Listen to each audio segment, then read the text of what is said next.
हमारा जो BLA-2 है, एक एक मतदाता पर ध्यान केंद्रित कर रखे हैं। कोई मतदाता का वोटर लिस्ट से नाम कटे नहीं, छटे नहीं। इसके लिए हमारे BLA-2 जागरूक है, काम भी कर रहे हैं।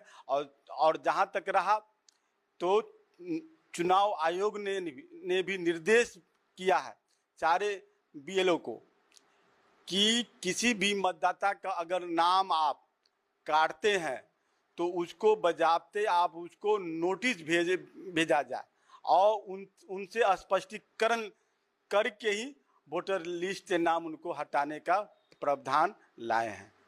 तो इस बार आप पूरी तरह से सतर्क हैं कि कोई भी जनता को गलत सूचना देकर के बरगला ना सके, उन तक सही जानकारी जो है, सही सूचना जो है वो पहुंचती रहे। बिल्कुल, हम भी जागरूक है। हमारा जो संगठन है ना, सकरा विधानसभा क्षेत्र में 5 हमारा मंडल है और 275 बूथ हैं और 275 बूथ पर सारे बूथ अध्यक्ष हैं, BLA-2 हैं, मतलब सारे कार्यकर्ता हमारे जागरूक हैं। इस काम की ओर लगे हुए हैं, नियंत्रण लगे हुए हैं और हम लोग उसका मॉनिटरिंग भी कर रहे हैं।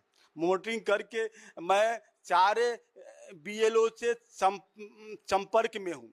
सारे BLO से रात्रि में, शाम में मैं सारे BLO से मैं बात भी करता हूँ।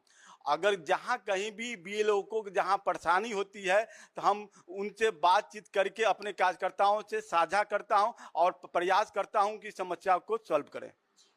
जी, इन तमाम बातों के बाद एक आखिरी सवाल जो आपसे बनता है कि अगर आपको इस बार टिकट देती है आपकी पार्टी, और जैसा कि आपने बताया कि 2015 में अच्छे खासे वोटों के अलावा कुछ जो मार्जिन वोट हैं, जो कि बाद में 2020 के चुनाव में उसको देखा गया कि वो किस तरह से गठबंधन के वोट कलेक्शन में आया, वो लगभग 4 या 5 हज़ार के आसपास नोटा को चले गए थे वोट। तो इस बार क्या लगता है आपको कि अगर वो वोट शेयर आपकी तरफ आते हैं तो आपके जीतने की पूरी संभावना है?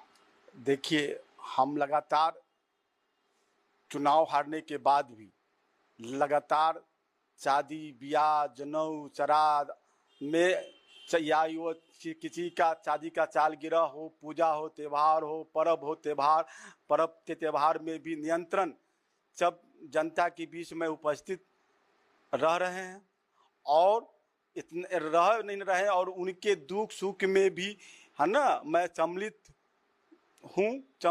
होता हूँ।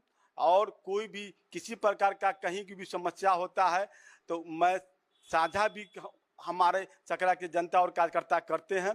और दूसरी बात यह है कि अगर चूँकि मैंने फर्स्ट बार चुनाव लड़ा 15 में, तो 62,000 वोट लाना ये लोकप्रियता दर्शाता है। और सकरा के बच्चे, बूढ़े और जवान सबकी जुबान पे अर्जुन राम।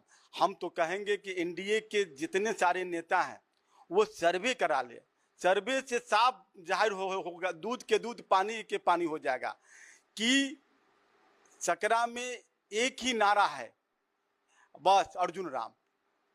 और इस नाम को लेकर सब लोग आश्वस्त हैं कि अगर अर्जुन राम जी हमारे विधानसभा से चुनाव लड़ते हैं तो वहाँ हम लोग दल बल नहीं देखेंगे, जात पात नहीं देखेंगे, क्योंकि अर्जुन राम विकास पुरुष हैं और विकास पुरुष के नाम पर सबने संकल्प ले रखा है कि इस बार 2025 में अर्जुन राम। तो ये थे अर्जुन राम हमारे साथ, और सकरा विधानसभा क्षेत्र से जो आगामी विधानसभा चुनाव है उसके प्रबल प्रत्याशी हैं बीजेपी की तरफ से। जो एनडीए जो है, एनडीए अगर सकरा से बीजेपी को अगर सीट बंटवारे में देती है तो इसमें पूरी संभावना है कि अर्जुन राम जी को वहां से टिकट मिले। तो इसी शुभकामनाओं के साथ अब हम आपसे लेते हैं इजाजत। धन्यवाद। तो अब हमें दीजिए इजाजत। आप हमारे चैनल के साथ बने रहिए। आप देख रहे थे फर्स्ट लुक बिहार। धन्यवाद।